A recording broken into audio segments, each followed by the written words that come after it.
Au sommaire de votre revue de presse ce matin, le Kenya où une personne a été tuée et des dizaines d'autres blessés lors de heurts qui ont éclaté autour de la primaire du parti Orange Democratic Party de Raila Odinga. L'électeur décédé a été renversé par une voiture à Homa Bay alors que des dizaines de personnes se sont retrouvées blessées dans des bagarres généralisées dans différents bureaux de vote. À Mombasa, le député Changamwe Omar Mwinyi a été arrêté et brièvement placé en détention après avoir été accusé d'avoir encouragé les violences. Parallèlement, des luttes au sein de cette formation politique, l'idée donc menée par Raila Odinga se poursuivait hier. Deux députés rivaux et membres de cette formation politique ont annoncé pour l'un qu'ils boycotteraient la primaire et pour l'autre qu'ils quitteraient définitivement le parti.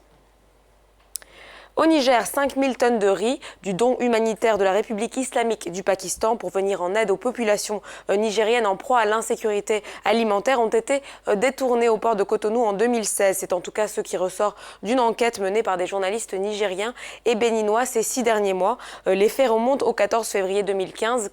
15 000 tonnes de super riz basmati sous emballage de 50 kilos, dont du peuple donc, de la République islamique de Pakistan, arrivent donc au port de Cotonou par le navire NV Molson. La cargaison est alors déchargée et stockée dans 2 magasins loués au port de la capitale béninoise. Sur ces 15 000 tonnes de riz, eh bien, des individus en complicité avec les autorités nigériennes détournent 5 000 tonnes qu'ils vendent à une société basée à Cotonou pour un montant total de 1 milliard 150 millions de francs CFA.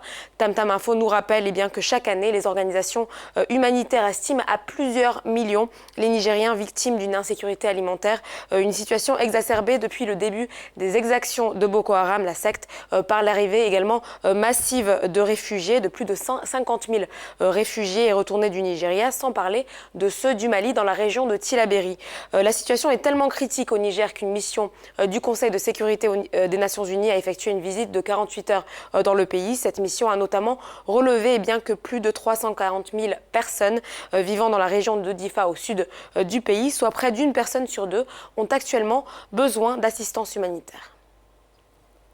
Enfin, à Luanda, en Angola, environ 390 microgrammes de CO2 par mètre cube sont émis du fait de la circulation automobile. Une véritable préoccupation pour la santé publique des citoyens, a récemment déclaré la ministre de l'Environnement Fatima Jardim. Elle a par ailleurs souligné eh bien, que le volume du trafic routier ainsi que la mobilité urbaine dans la capitale constituent les principaux facteurs d'augmentation d'émissions de gaz à effet de serre produits par les véhicules dans ce milieu urbain. Selon la ministre, eh bien, la création et la transformation d'une ville devraient être principalement basées sur les politiques et programmes qui tendent à créer une harmonie parfaite entre environnement et vie urbaine, visant ainsi à garantir la durabilité des villes ainsi que le bien-être et la qualité de vie des citoyens.